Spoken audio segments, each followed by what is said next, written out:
ओम परदरम सशिवत्वं सदकृतं प्रसन्नवदनं ध्यायेत् सर्वविघ्नोपशान्तये ஐந்து கரத்தனை ஆனை முகத்தனை இந்தின் இளம் விரை போலும் எயிற்றனை நந்தி மகந்தனை ஞானக் கொழுந்தினை புந்தியில் வைத்து அடிபோற்றுகின்றேன்.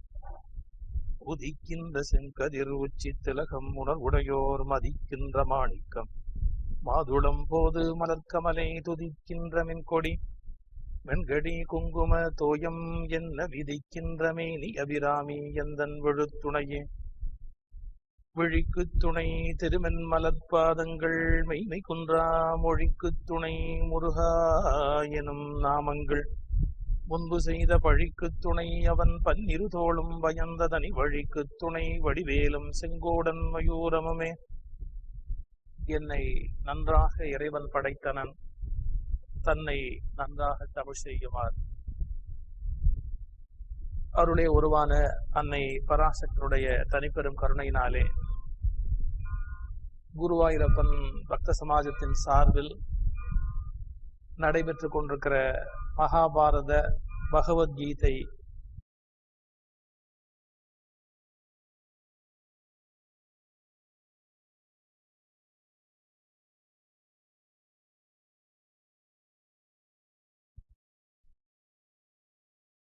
சமாஜத்தை சார்ந்த அன்பர் பெருமக்கள் அனைவரையும், நிகழ்ச்சியின் உபயத்தை வழங்கி இருக்கின்ற அன்பர் பெருமக்கள் அனைவரையும், வருகை தந்திருக்கிற பெரியோர்களாகிய உங்கள் ஒவ்வொருவரையும், ஒவ்வொருவர் உள்ளத்திலும் சுடர்விடுகிற ஈஸ்வர சைத்தன்யமாகிய இறையருட் பேருளையையும் மனப்பூர்வமாக வணங்கி இந்த உரையை தொடங்குகின்றேன்.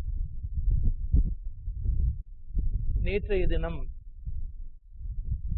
யுத்த களத்திலிருந்து சோர்ந்து வெளியேற விரும்புகிற அர்ஜுனன் பகவானிடத்திலே ஒரு சில வாதங்களை முன்வைக்கிறார். நான் மேற்கொண்டு இந்த யுத்தத்தை நிகழ்த்த மாட்டேன், அந்த யுத்தம் தவறான விளைவுகளை ஏற்படுத்தும்,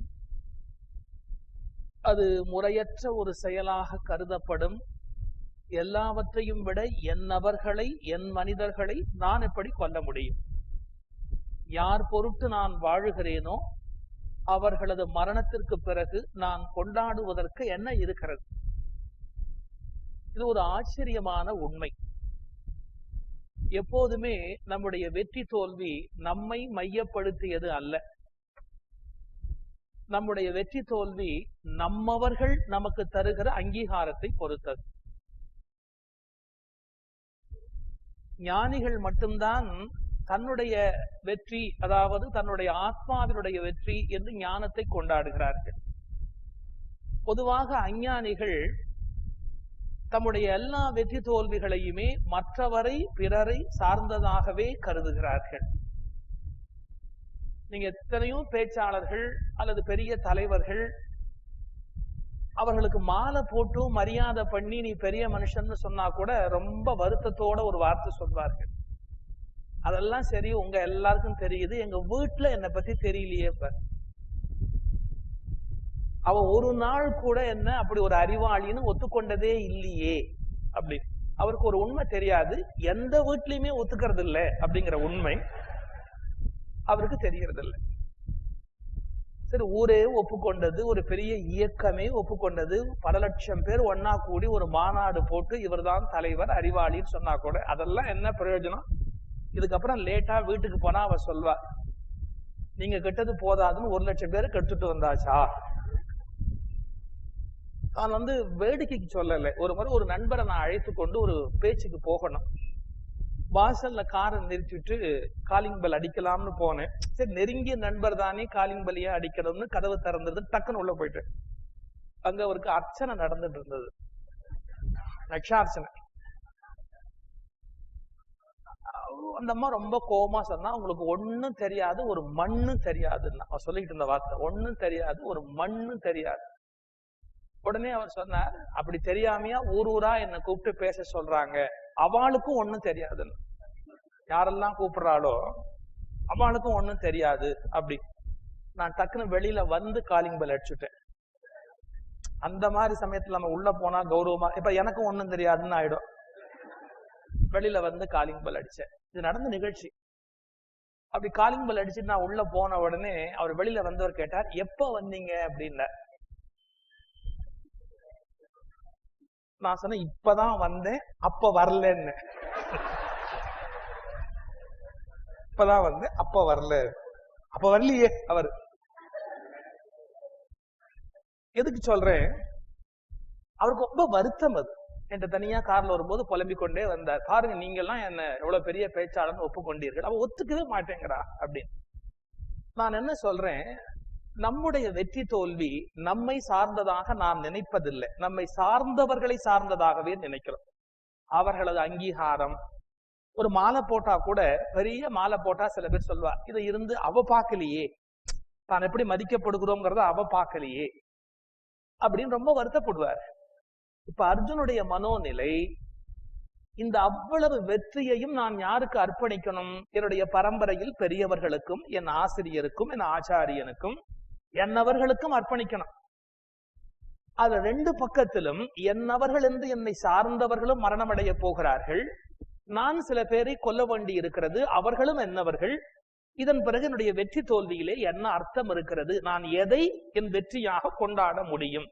அப்படி ஒரு வெற்றி பெறுவதை விட நான் காட்டில் போய் பிச்சை எடுக்க கூட தயாராக இருக்கிறேன், எல்லாவற்றையும் விட்டு போவதற்கு தயாராக இருக்கிறேன் என்று சோர்ந்து தேர்தட்டில் உட்காருகிறான் என்று முதல் அத்தியாயம் முடிவடைகிறது. இப்ப முதல்லலாம் ரொம்ப அதிகமாக கிருஷ்ணர் பேசல. அந்த முதல் அத்தியாயத்தில் நீங்க பாத்தீங்கன்னா அர்ஜுனன் தான் அதிகமா பேசுகிறார். அந்த ஆர்குமெண்ட்ல முதல்ல வருகிற போது தன்னுடைய உறவினர்கள் பட்டியெல்லாம் போட்டு இவர்களை நான் எப்படி கொல்லுவேன் அப்படின்னா, அடுத்தது இப்படி கொல்லுவதே பாவம் இல்லையா அப்படின்னு ஒரு சர்ச்சையை தொடங்குகிறார். இதுக்கப்புறம் இது வந்து பிலசாபிக்கல் அண்ட் ஐடியாலஜிக்கல் கொஸ்டின், கொல்லுதல் பாவம் இல்லையா அப்படின்னு. இதுக்கப்புறம் பதில் சொல்ல வேண்டிய பொறுப்பு பகவானுக்கு வந்து விடுகிறது. இங்க பகவானாக அல்ல, அவர் யாருன்னா அர்ஜுனனுக்கு மாஸ்டர், குரு. ஒரு குருவினுடைய கடமை என்ன? சீடன் குழப்பமுற்று இருக்கிற போது அவனது குழப்பங்களை நீக்கி தத்துவ ரீதியாக அவனுக்கு விடை சொல்ல வேண்டிய பொறுப்பு ஒரு ஆசிரியனுக்கு வந்து விடுகிறது. அதனால்தான் இவ்வளவு நேரம் பேசாமல் மௌனம் காத்த கண்ணன் இந்த கொலையே பாவம் அல்லவா என்ற கேள்வியை எழுப்பிய பிறகு பதில் சொல்ல தொடங்குகிறார். ஆனா பதில் எப்படி ஆரம்பிச்சார் தெரியுமா? 2வது அத்தியாயத்துல சாங்கிய யோகத்துல எப்படி ஆரம்பிக்கிறார் தெரியுமா? அவன் வந்து என்ன புலம்புனானோ அத மேல இன்னும் குத்துற மாதிரி ஆரம்பிச்சார். இது வந்து ஆன்சரே இல்லை, இன்னும் அவனை மேற்கொண்டு சீன்ற மாதிரி இருக்கு. எப்படி சீன்ற மாதிரி பாருங்க வார்த்தை. இப்படி கண்ணில் கண்ணீர் நிறைந்தவனாய், தயை மிக்கவனாய். தயைங்கிறதுக்கு இரக்கம் நாம இந்த இடத்துல அர்த்தம் பண்ணிக்கணும், கருணைன்னு அர்த்தம் பண்ணக்கூடாது. கருணைக்கு நேரு தமிழ் வந்து அருள் அப்படின்னு ஒரு வார்த்தை இருக்கு. தயை அப்படிங்கறத இரக்கம் அப்படின்னு அர்த்தம் பண்ணணும். தயைக்கும் கருணைக்கும், இரக்கத்துக்கும் அருளுக்கும் நிறைய வித்தியாசம் இருக்கு, அதை பின்னாடி பார்ப்போம். கண்களில் கண்ணீர் நிறைந்தவனாய், தயை நிறைந்தவனாய் கலங்கி நின்ற அர்ஜுனனை நோக்கி மதுசூதனன் உரைக்கிறார். அப்படி கண்கள்ல கண்ணீரோடு தயையோடு இரக்கத்தோடு காட்சி அளிக்கிறார் அர்ஜுனன். அவனை பார்த்து பகவான் பேச ஆரம்பிக்கிறார். இந்த சிக்கலில் இத்தகைய மனச்சோர்வை நீ எங்கிருந்து பெற்றாய்? எங்கிருந்துடா உனக்கு இந்த சோர்வு வந்தது? ஆரியனுக்கு அடாதது ஒருபோதும் மேல்மகனுக்கு. ஆரி என்ற சொல் ஜென்டில்மேன், உயர்ந்தவன், சஹேப் பெரியவன், மேன்மை மிக்கவன், அப்படித்தான் அர்த்தம் பண்ணணும். ஆரியன் என்பது தேசமும் அல்ல, அது ஒரு ஜாதியையோ இனத்தையோ குறிப்பதும் அல்ல.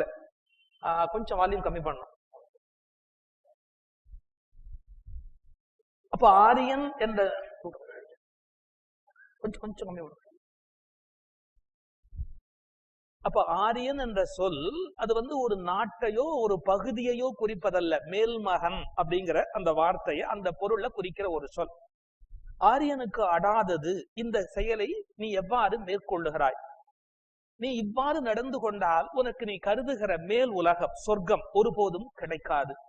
இகழ்ச்சி மிஞ்சும், உனக்கு அவமானம் தான் வந்து சேரும். அர்ஜுனா, பார்த்தா ஒரு பேடையை போல் இருக்கிறாயே, ஆண்மை இழந்த அலியை போன்ற ஒரு காரியத்தை செய்கிறாயே, உனது ஆண்மைக்கு இது பொருந்தாதே. பலவீனமான மனத்தளர்ச்சியை விட்டுவிடு, எழுந்து நில், போராள், உத்திஷ்ட, எழுந்து நில்.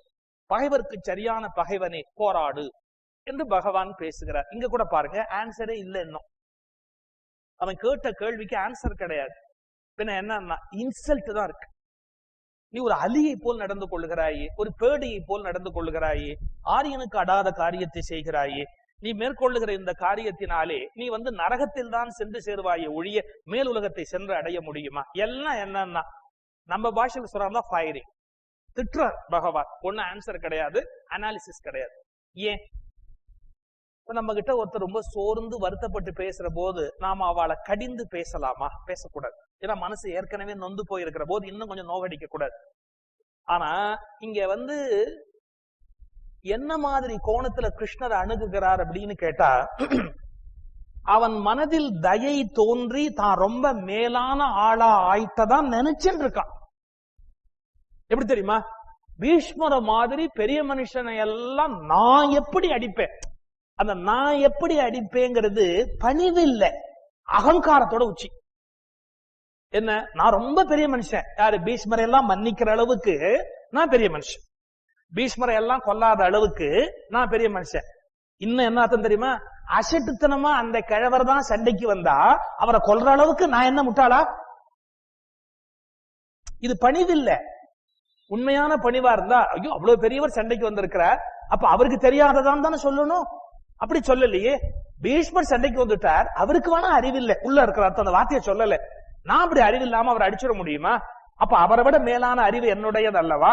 நான் அவரை கொல்ல முடியுமா? அவர் வேணா பேரன்னு பார்க்காம கொல்றதுக்கு வரலாம், நான் தாத்தான்னு பார்க்காம அவரை போய் கொன்னுட முடியுமா? அப்ப என்ன அர்த்தம்? பல மடங்கு அவரை விட மேலான தயையில் நான் இருக்கிறேன். அவரை மன்னிக்கிற அளவுக்கு எனக்கு தயை இருக்கிறது. என்னிடத்தில் இருக்கிற தயை அவரிடத்தில் இல்லையே கிருஷ்ணா அப்படின்னு எக்கச்சக்கமான ஒரு அகங்காரத்தினுடைய உச்சியில இருக்கிறான். இது என்ன சொல்லுகிறார்கள் தெரியுமா? இந்த அகங்காரத்துக்கு என்ன பேர் தெரியுமா? பணிவான அகங்காரம். ரொம்ப பணிவா இருக்கிற மாதிரி சில பேர் ரொம்ப அகங்காரமா இருப்பார். இந்த அகங்காரத்தோட மேலாகவே பேசுகிறவர்கள் என்னைக்கான திருந்தி விடுவா. இந்த பணிவா பேசுற மாதிரி அகங்காரமா இருக்கா பாருங்க, அவ என்னைக்குமே திருந்த மாட்டான். இப்போ நாங்க எல்லாம் பேசும்போது கூட சில பேர் சந்தேகம்னு ஒண்ணு கேட்பா. சந்தேகம் அல்ல, அவளுக்கு தெரிஞ்சது எங்களுக்கு தெரியலன்னு குத்தி காட்டுற விஷயம். அது எப்படி சொல்லுவா தெரியுமோ? நீங்க படிச்ச அளவுக்கு நாங்கெல்லாம் படிக்கல. என்ன அர்த்தம்? மடையா, எனக்கு தெரிஞ்சது கூட உனக்கு தெரியல. ஆனா சொல்ற போது ரொம்ப நாசுக்கா இருக்கும். அந்த வேர்ட்ஸ் எல்லாம் பார்த்தேன், ரொம்ப பணிவுமா. அவ்வளவும் போய் இல்ல, அவ்வளவு கூட கண்ணில் கண்டுபிடிக்க முடியாத அளவுக்கா நாம உலகம் தெரியாம இருந்துட முடியும். அந்த கண்ணில் அந்த அகங்காரம் இருக்கும். சொல்லும் போது வார்த்தையில் பணிவு இருக்கும், கண்களில் கர்வம் இருக்கும். நீ சில பேர் மேடையில பேசும்போது கூட ரொம்ப அரசியல்வாதிகள்லாம் பேசுவ, நான் ஒன்றும் அறியாதவன், ஏதும் அறியாதவன், படிக்காதவன், எதுவும் தெரியாதவன் என்றாலும், இது என்ன என்றாலும் அப்ப என்ன அர்த்தம்? உங்களுக்கெல்லாம் இதெல்லாம் சொல்றதுக்கு அதெல்லாம் தேவையில்லைன்னு அர்த்தம்.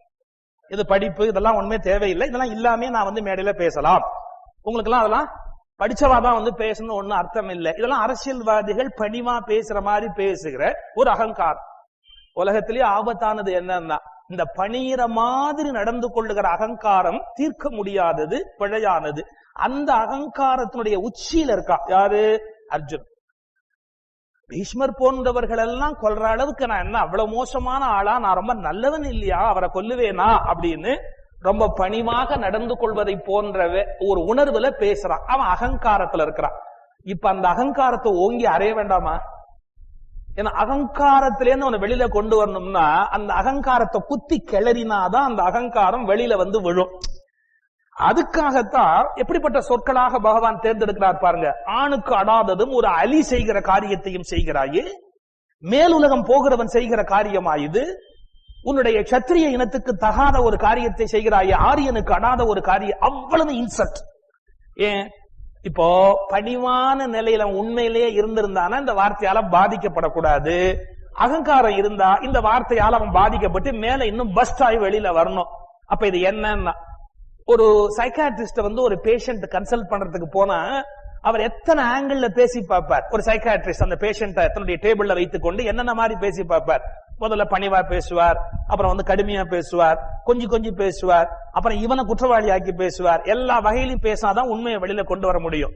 இப்ப நீங்க கீதை என்ன பண்ணணும்? ஒரு சைக்காட்ரிஸ்ட் கிட்ட ஒரு பேஷண்ட் மாட்டிக்கிட்டா எப்படி ட்ரீட் பண்ணுவாரோ அப்படி தன்னகத்தில் சிக்கி இருக்கிற அர்ஜுனனை கண்ணன் வைத்தியம் பண்ணுகிற இடம் இந்த இடம். எப்படி வைத்தியம் பண்றார்? அவன் புகழ்ல ரொம்ப நாட்டமுடையவன். அவன் புகழ்ல நாட்டமுடையவன் என்பது எங்கு வெளிப்பட்டதுன்னா பாரதத்துல பல இடத்துல வெளிப்படுது. இந்த பழம் பொருந்து சருக்கம்னு ஒரு இடம் வரும். அமித்திர முனிவர் ஆசிரமத்திலிருந்து ஒரு பழத்தை அர்ஜுனன் பாஞ்சாலிக்காக பறிச்சுடுவான். பறிச்ச உடனே மறுபடியும் அதை ஒட்ட வைக்கணும். ஏன்னா அது முனிவர் சாப்பிடுற பழம் 12 வருஷத்துக்கு ஒரு தடவை. அந்த பழத்தை மறுபடியும் ஒட்ட வைக்கணும். அப்போ உங்க ஆழ் மனசுல நீங்க இதுவரைக்கும் வெளியில தெரியாம என்ன மறைத்து வைத்திருக்கிறீர்களோ அந்த உண்மையை சொல்லுங்கள், பழம் மேல போகும்னு சொன்னான் பகவான். அப்போ ஒவ்வொருவரும் ஒரு கருத்து சொன்ன போது அர்ஜுனன் சொன்னா, எனக்கு புகழ் வேட்கை உண்டு, புகழில் நான் நாட்டமுடையவன், புகழ்தான் நான் உயிர் வாழ்வதற்கு காரணம், என்னால் சகிக்க முடியாதது என்னை இன்னொருவர் இகழுவதுன்னா. இது உண்மை. பின்னாலே யுத்தத்துல பாத்தீங்கன்னா தருமர் அர்ஜுனனை இகழ்ந்த போது தருமரையே கொல்றதுக்கு போயிட்டான். யாரு? அர்ஜுனன். அப்போ அவன் மனசுல என்னன்னா புகழ் வேட்கை உண்டு, புகழ் வெறி உண்டு. அது கிருஷ்ணனுக்கு தெரியும். அதுக்காக அந்த இடத்துல கை வைக்கிறாரு. இப்போ எந்த இடத்த சொன்னா அவன் அபண்டாவான், எந்த இடத்த சொன்னா அவன் பஸ்டாய் வெளியில வருவான், இன்னும் அவன் என்னென்ன சொல்ல வேண்டியிருக்கோ சொல்லி முடிக்கட்டும் அப்படிங்கிறதுக்காக இந்த கருத்துக்களை பேசுகிறார். எப்படி பேசுகிறார்? நீ ஒரு பேடையை போன்ற காரியத்தை செய்கிறாய். இல்ல என்னன்னா யாரையும் அவமானப்படுத்துவது அல்ல இது. ஒரு ஆணுக்கு என்று சில இயல்புகள் உண்டு, பெண்ணுக்கு என்று சில இயல்புகள் உண்டு. பட் இந்த செஞ்சுரியில அதெல்லாம் வாண்டான்னு எல்லாரும் முடிவு பண்ணியாச்சு. அதெல்லாம் ஆணுக்குன்னு என்ன தனியா வேண்டிருக்கு, பெண்ணுக்குன்னு என்ன தனியா வேண்டிருக்கு, எல்லாம் ஒத்தையா அலையலாம்னு முடிவு பண்ணியாச்சு. உலகத்துல இருக்க ரெட்டைங்கிற அந்த காம்பினேஷனே வாண்டான்ற ஒரு தீர்மானத்துக்கு வந்தாச்சு. இந்த ரெண்டு மற்ற ஒரு நிலையில இருப்பது அலியினுடைய தன்மை. அந்த அலினா துணிந்து ஒரு காரியம் செய்ய முடியாது, தைரியம் வராது, தீரன் அல்ல, வீரன் அல்ல. அவன் பயந்து போய் ஒரு இடத்துல ஒதுங்கி இருப்பது, ஒடுங்கி இருப்பது என்பது மரபு. அது போன்ற ஒரு காரியத்தை செய்கிறாயே என்று கடுமையான சொற்றொடர்களாலே அவனை தாக்குகிறார் பகவான். நான் ஒரு வார்த்தை சொன்ன ஆரம்பத்திலேயே, எப்படின்னா கருணை வேறு இரக்கம் வேறு அப்படின்னு சொன்னேன். தயை அப்படிங்கிற கோணத்திலேயே அர்ஜுனுடைய கண்களில் தயை மிகுந்திருப்பதாக சொல்லுகிறார். இப்போ தயை இருப்பது தவறா? ஒருத்தர் தயாளு அப்படிங்கிற வார்த்தை நம்ம பயன்படுத்துறோம். ஒருத்தர் ரொம்ப இரக்கமுடையவர், இரக்க சுவாபம் உடையவர் அப்படிங்கிறோம். இது தப்பா? இரக்கமுடையவன் வியாசர் அர்ஜுனனை வர்ணிக்கிறார் அல்லது சஞ்சயன் கூறுகிறார். கேரக்டர் சொல்றதுன்னு எடுத்துனுட்டா சஞ்சயன் சொல்றார். எழுதின மூல ஆசிரியன் சொல்லுகிறார்னா வியாசர் சொல்கிறார். எப்படி சொல்லுகிறார்? கண்களில் தயையோடு அப்படிங்கிறார். இது அலியின் தன்மைன்னு வர்ணிக்கிறாரே யாரு? கிருஷ்ணன். அப்போ என்ன தயை அலியின் தன்மையா? தயை ஆரியனுக்கு அடாததா? தயை என்பது இருக்கலாகாத ஒரு குணமா? ஒருவருக்கு ஒருவர் தயையோடு உதவி செய்கிறார் என்று சொன்னால், இப்ப கிருஷ்ணனுடைய 3 ஸ்லோகத்துல சார்ஜ் பண்றார். என்ன? நீ ஆணுக்கு அடாத காரியத்தை செய்யற, உன் புகழுக்கு அடாத காரியத்தை செய்யற, உனக்கு நரகம் சித்திப்பதற்கான வேலையை செய்யற, சொர்க்கத்துக்கு அடைய முடியாத வார்த்தையை செய்கிறாய்னா அவ்வளவு பொருத்தி பார்க்கணும். தயை கண்ணில் துலங்க நின்ற அர்ஜுனன், இது நரேஷன். தயை கண்ணில் நின்றவன் எப்படி நரகம் புகுவான்? தயை கண்ணில் நின்றவன் எப்படி அலியாவான்? தயை கண்ணில் நின்றவன் எப்படி புகழற்ற ஒரு வாழ்க்கைக்கு போய் சேருவான்? பகவான் தயைக்கு எதிரானவரா? தயை என்பது இருக்கலாகாத ஒரு பண்பா? அதை வச்சுதான் சொன்னேன், கருணை என்பது வேறு, தயை என்பது வேறு. கருணை என்பது என்ன அப்படின்னா, தயை என்பது என்ன? ரெண்டுக்கு வித்தியாசம் இருக்கு. ஒரு ஏழையை பார்த்து அவனுக்கு உடல்ல கை இல்ல, கால் இல்ல அப்படின்ன உடனே, பாவம் சார் ஒண்ணுமே இல்ல, நாம கொடுக்காட்டி யாரு கொடுப்பா, நாம அவனுக்கு கொடுத்தாதானே அவன் நன்னா இருப்பான், நாம கொடுக்கணும், அப்படி எடுத்து அவனுக்கு ஒரு தானம் கொடுக்கறான்னு வச்சுக்கோங்க, அது தயை. இந்த தயையில என்னன்னா, அந்த தயையில மீண்டும் அதே வார்த்தை தான் சொல்ல வேண்டியிருக்கு. மெல்லிய அகங்காரம் இருக்கும். என்னன்னா, இது மாதிரி ஏழைகள் தொடர்ந்து உலகத்துல இருந்து கொண்டே இருக்கணும், நான் தானம் பண்ணி கொண்டே இருக்கணும். நான் தானம் பண்ணுகிறவன் என்ற கருத்து வெளிப்படுவதற்காகவாவது கை கால் இல்லாதவர்கள் உலகத்தில் இருந்து கொண்டே இருக்கணும். அப்ப தயை என்பது அகங்காரத்தினுடைய வெளிப்பாடு. அது இன்னொருவன் பலவீனமாக இருப்பதால் நான் பலவான் என்பதை வெளிப்படுத்துவதற்காகவே தயை என்பது நடந்து கொண்டே இருக்கும். ஆனா கருணை என்பது அப்படி அல்ல. புத்தர் கருணை உடையவர், வள்ளலார் கருணை உடையவர், மகாவீரர் கருணை உடையவர், உலகத்தின் மேன்மக்கள் ஞானிகள் கருணை உடையவர்கள். அவர்கள் தயை மிக்கவர்கள் அல்ல. ஏன் அப்படின்னா, ஒரு சின்ன வித்தியாசம் பாருங்க. இன்னொருவர் பார்க்கிற போது தன் உள்ளிருந்து இரக்கத்தை வெளிப்படுத்திக் கொள்ளுகிறவர்கள் தயை உடையவர்கள். இன்னொருவர் பார்க்கிறார்கள் என்பதற்காக உள்ளிருந்து தயை வெளிப்படுத்திக் கொள்வார்கள். இன்னொருவர் பார்க்காத போது அதே இரக்கத்தோடு அவர்கள் இருப்பார்கள் என்று சொல்ல முடியாது. ஆனால் கருணை உடையவர்கள் அப்படி அல்ல. யார் பார்த்தாலும் பார்க்காவிட்டாலும் கருணையாய் இருப்பது அவர்களது சுவாபம். இதுக்கு என்ன உதாரணம் சொல்லலாம் அப்படின்னா, ஒரு காட்டு வழியா போற போது காட்டுல ஒரு மல்லிகைப்பூ பூத்திருக்கு. அந்த காட்டுல பூத்திருக்கிற மல்லிகை பூக்கு அந்த வழியா யாரானும் வருவான் அப்படின்னு தெரியுமா? அவன் நாசியில போய் நம்ம உள்ள நுழையணும் அப்படின்னு தெரியுமா? ஒண்ணு தெரிஞ்சுக்கணும், 24 மணி நேரம் அந்த வழியா யாரும் வரலனா கூட அந்த காட்டு மல்லி பூத்துடும். அந்த காட்டு மல்லியின் நறுமணம் யாருக்காகவும் வீசுவதில்லை. அந்த நறுமணம் காட்டு மல்லியினுடைய சுவாபம். சரி, ஒருத்தர் வெளியில போறப்ப சென்ட் ஸ்ப்ரே பண்ணிக்கிறார். அதே மாதிரி மல்லிகைப்பூ சென்ட் எடுத்து ஸ்ப்ரே பண்ணிக்கிறார். அவர் ஸ்ப்ரே பண்ணிக்கிறதுக்கு காரணம் 10 பேருக்கு மத்தியில போறோம், அவங்களுக்கு இந்த வாசனை தெரியணும், இல்ல நம்முடைய நாற்றம் தெரியக்கூடாது, ஏதோ ஒரு காரணத்துக்காக ஸ்ப்ரே பண்ணிக்கிறார். ஒரு தனி மனிதனை திருப்தி செய்வதற்காக சென்ட் ஸ்ப்ரே பண்ணிக்கிறா பாருங்க, அதற்கு தயை என்று பெயர். வந்தாலும் வராவிட்டாலும் 24 மணி நேரம் பூத்து மடிகிற காட்டு மல்லியின் நறுமணம் இருக்கிறது, அதற்கு கருணை என்று பெயர். ஏன், அது யார் பொருட்டும் பூப்பதல்ல, யார் பொருட்டும் மனம் பரப்புவதல்ல. யாரும் இல்லை என்றாலும் மல்லிகை பூ அப்படியே இருக்கும். சென்ட் அப்படி அல்ல, யாரும் இருந்தால் பூசப்படும், இல்லை என்றால் பூசப்படாது. எனவே நறுமணம் என்ற அளவிலே இதுவும் ஒண்ணு அதுவும் ஒண்ணுன்னு சொல்லலாம். ஆனா இயல்பான இன்னொருவரை சார்ந்திராத தன் இயல்பாகவே அமைந்திருக்கக்கூடிய நறுமணம் காட்டு மல்லியின் நறுமணம் போல கருணை என்பது தயையில இருந்து வேறுபாடு உடையது. அர்ஜுனன் கருணை உடையவனாக இருந்தால் பகவான் அதை குற்றமாக சொல்ல மாட்டார். தயை உடையவனாக இருப்பதால், தயை அகங்காரத்தின் வெளிப்பாடு என்பதால் ஆரியனுக்கு அடாதது, அலியின் இயல்பானது, புகழுக்கு ஒவ்வாதது, நரகத்தின் வாயிலுக்கு செலுத்துவதாகிய இந்த பேடித்தனத்தை எங்கிருந்து பெற்றாய் என்று கேட்கிறார் பகவான். அப்படி நாம அர்த்தம் பண்ணிக்கொள்ளணும். இப்ப அண்ணன் அடுத்த வார்த்தை சொல்றான் பாருங்க, அதை விட இன்னொரு வார்த்தை சொல்றான். என்ன சொல்றான் அர்ஜுனன்? கிருஷ்ணா, நான் இவர்களை எல்லாம் கொண்டு ஒரு ராஜ்யத்தை பெற்றுக்கொள்வதை விட நான் இறந்து போவது என்பது எவ்வளவோ மேலானது. எப்படி இதெல்லாம் விட அது எப்படி மேலானதுன்னு சொல்ல முடியும்? அது அடுத்த ஸ்லோகத்துல அப்படியே சொல்றான். மதுசூதனா, மாமல்லர் பீஷ்மரையும் மகாத்மா துரோணரையும் இந்த அம்புகளால் எப்படி கொல்லுவேன்? இந்த அம்புகளால் எப்படி எய்வேன்? பகைவரை அழிக்கின்ற பகவானே, இவர்கள் வணக்கத்துக்கு உரியவர்கள் அல்லவா? இவர்கள் எல்லாம் வணங்கத்தக்கவர்கள் அல்லவா? எனவே இப்படிப்பட்டவர்களை நான் என்னுடைய கைகளாலே எப்படி கொல்ல முடியும்? சரி, அப்ப கொல்லலைன்னா நீ என்ன பண்ண போற? அவன் சொல்றான் பாருங்க, காட்டில் போய் பிச்சை எடுப்பதற்கும் நான் தயாராக இருக்கிறேன். இவர்களை கொல்லுவதை விட நான் வேறு ஒரு காரியத்தை செய்வதற்கு தயாராக இருக்கிறேன். மறுபடியும் அதேதான். இவர்களை எப்படி நான் கொல்லுவேன் அப்படின்னா, நான் முதல்ல சொன்ன பாருங்க, பணிவான அகங்காரம். இதெல்லாம் சொல்லுவார்கள் டிஃபென்சிவ் ஈகோ அப்படிங்கிற. நீங்க முன்கூட்டியே ரொம்ப பணிவா இருக்கிற மாதிரி அகங்காரத்தை முன்னாடி தூக்கி வைத்துக் கொண்டா உங்களை யாரும் தாக்க முடியாது, உங்களை யாரும் ஒண்ணும் குறை சொல்ல முடியாது. உங்களை இது ரொம்ப உச்சாணி கொம்பல் ஏறி இருக்கிற அகங்காரம். எப்படின்னா, நம்ம சொல்ற கருத்தையும் இன்னொருத்த விமர்சனம் பண்ண முடியாதபடி ஒரு பணிவு அப்படிங்கிற ஒரு போர்வத்துக்கு முன்னாடி போட்டுடுறது. அப்ப என்னன்னா, இது அயோக்கியத்தனத்துல உச்சகட்டமான அயோக்கியத்தனம். ஏன், இப்ப நம்ம ஒரு கருத்து வைக்கிற போது கொஞ்சம் ஈகோயிஸ்டிக்கா வச்சுட்டா கூட ஸ்ட்ரைட்டாவே, சார் இது நான் சொல்றேன், மறுக்கிறவன் மறுக்கலாம் அப்படின்ட்டு என்ன ஆகி போச்சு, இன்னொருத்த மறுக்கலாம், அதுக்கு பதில் வரலாம், அதுக்கு பதில் கிடைக்கலாம், நியாயம் கிடைக்கலாம். ஆனா ஆரம்பிக்கும் போது நான் ஒன்னும் படிக்காதவன், அறிவில்லாதவன், மூடன், எனக்கு தெரியாது, ஆனா இது சரியில்லைன்னா அப்ப என்ன, நீ என்ன சொன்னாலும் நான் கேட்டுக்க மாட்டேன், உன்னுடைய மறுப்பை ஏத்துக்க மாட்டேன், உன் மறுப்பை என்கிட்ட வராது, ஏன்னா நான் படிக்காதவன், நான் எனக்கு தெரியாதவன். ஒரு சங்கீத கச்சேரிக்கே சில பேர் தலைமை தாங்குவா, ராகத்தை பத்தியே தெரியாது, ஒண்ணுமே தெரியாது, வித்வானை பத்தி அவ பாட்டுக்கு ரொம்ப பிரமாதமா பேசிட்டு பேசும்போது சொல்ல, எனக்கு சங்கீத ஞானமே கிடையாது, எதுவுமே கிடையாது, ஆனாலும் கூட இது கேட்க முடியாது இல்ல. அப்ப நீங்க என்ன பண்ணுவீங்க? அவரை போய் ரொம்ப சொன்ன, அதான் நான் முதல்ல சொல்றேன், எனக்கு ராகத்தை பத்தி ஒண்ணும் தெரியாதுன்னு சொல்லிட்டேன் சார், நீங்க அதெல்லாம் எடுத்து பேசக்கூடாது. அப்ப என்ன ஆயிடும், அவர் என்ன தப்பு பண்ணினாலும் அவரை போய் நீங்க ஒண்ணுமே திருத்த முடியாது. அவர் என்ன தப்பு பண்ணினாலும் அவர் குறை இன்னதுங்கிறத அவருக்கு புரிய வைக்க முடியாது. ஏன், அவர் படிக்காதவர். எஸ்கேப் பண்ணிக்கிறதுக்கு வசதியா ஒரு பணிவான விஷயத்தை முன்னால் வைத்துக் கொள்வது. அது போல இப்ப அர்ஜுனன் பேசுறான். இந்த முரண்பாட்டை எப்படி புரிஞ்சுக்கலாம் கேட்டா, அப்ப என்ன சொல்லணும்? எனக்கு இந்த பணிவு இருக்குன்னா கிருஷ்ணன் என்ன சொல்லணும் தெரியுமா? உண்மையில Krishna, I am totally confused, எனக்கு என்ன பண்ணணும்னு தெரியல, கொஞ்சம் நீ சொல்ல. அதான உண்மையான பணிவு. இப்ப என்ன பண்ணணும்னு எனக்கு தெரியல, பெட்டர் யூ எக்ஸ்பிளைன் மீ, நீ எனக்கு சொல்லுன்னு கேட்டுவிட்டா அது உண்மையான பணிவு. இவங்களெல்லாம் நான் எப்படி கொல்லுவேன்? கொல்லக்கூடாது இல்லையா? நான் கொல்றது நியாயம் இல்லை இல்லையா? அப்படின்னா என்ன அர்த்தம்? உன்னை விட எனக்கு தெரியும் தான் அர்த்தம் இல்லையா? இப்ப நீ என்ன இதை கொல்லுன்னு சொல்ற, கொல்றதெல்லாம் தப்புன்னு எனக்கு தோன்றது, ஆனா பேசும்போது மட்டும் பயங்கர பணிவா பேசினா என்ன அர்த்தம்?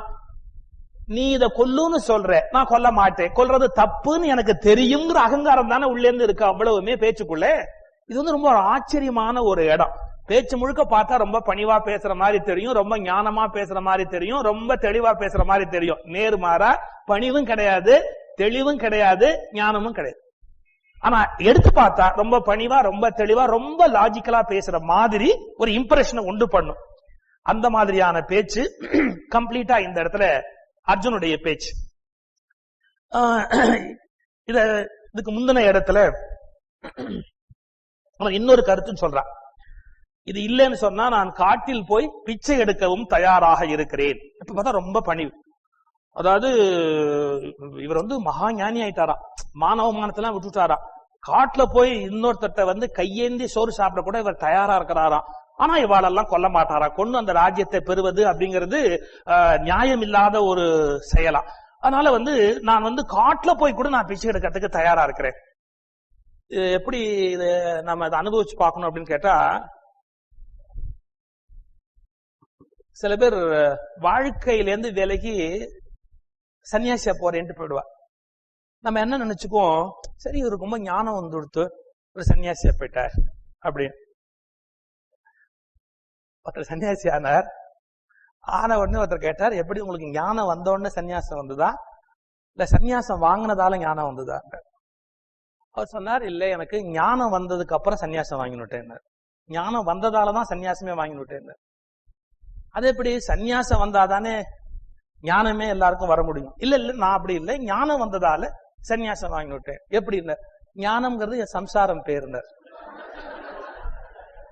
சோ ஞானம் வந்ததால சன்னியாசம் வாங்கினுட்டேன்.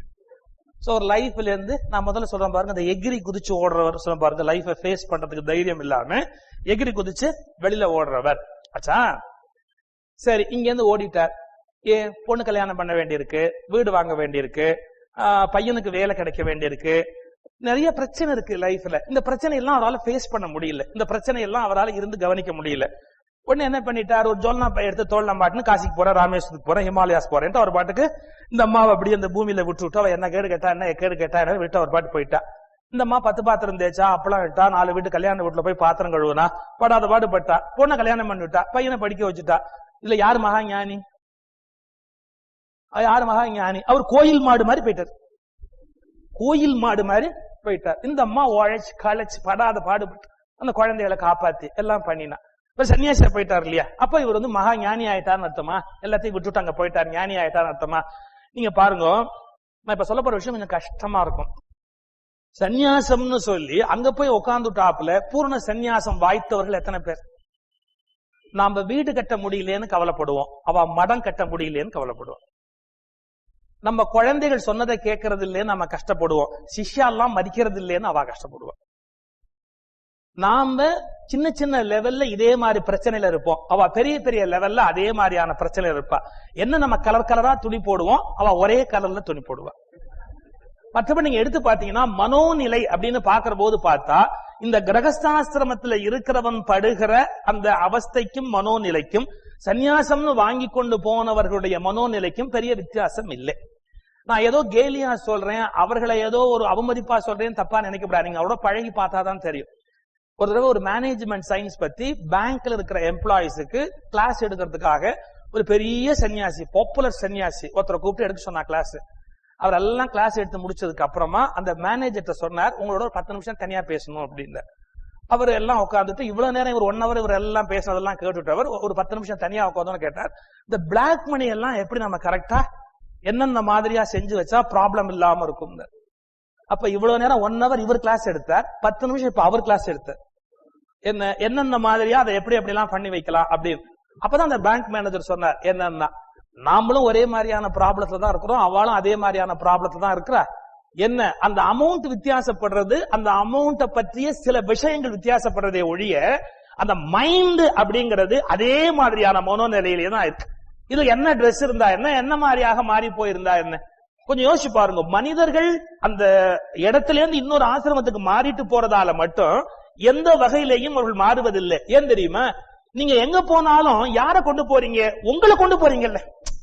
நாம எந்த இடத்துக்கு போனாலும் நம்மளை கொண்டு போயிடுறோம்ல, நம்மளை விட்டுட்டா நம்மளால போக முடியும். அப்ப நம்முடைய இயல்புகள் நம்ம கூடவே வருது, அது அங்கே அதே விதமான கவலையை உண்டு பண்ணி கொண்டே இருக்கு.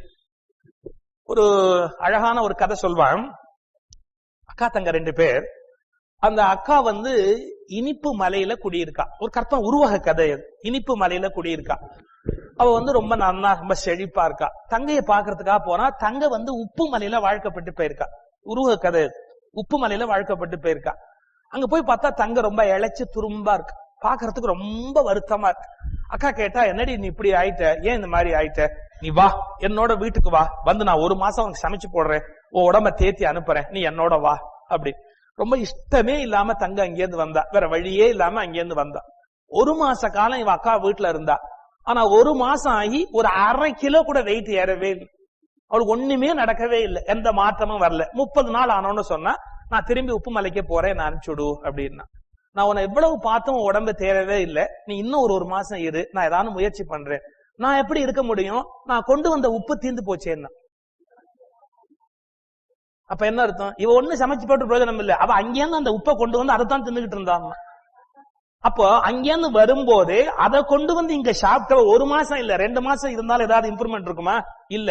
மனிதர்கள் இதே மனநிலையோடு எத்தனை மடங்களுக்கு போய் என்ன, எத்தனை ஆசிரமங்களுக்கு போய் என்ன, எத்தனை விதமான யோக பயிற்சிகளை பெற்று என்ன, ஆழ்மனதில் இதே இயல்புகளை வைத்திருக்கிற போது எத்தனை நிறுவனங்களை மாற்றிக்கொள்வதாலும், எத்தனை விதமான ஆடைகளை மாற்றிக்கொள்வதாலும் எந்த விதமான பயனும் இல்லை. ஏனென்றால் அதே இயல்புகளைத்தான் தொடர்ந்து நாம் செய்ய போகிறோம். வேற கலர் மாத்தலாம், டிரெஸ்னுடைய கலர் வேணா மாத்தலாமே ஒழிய வாழ்வில் வேறு எந்த விதமான மாற்றங்களும் நிகழப்போவதில்லை.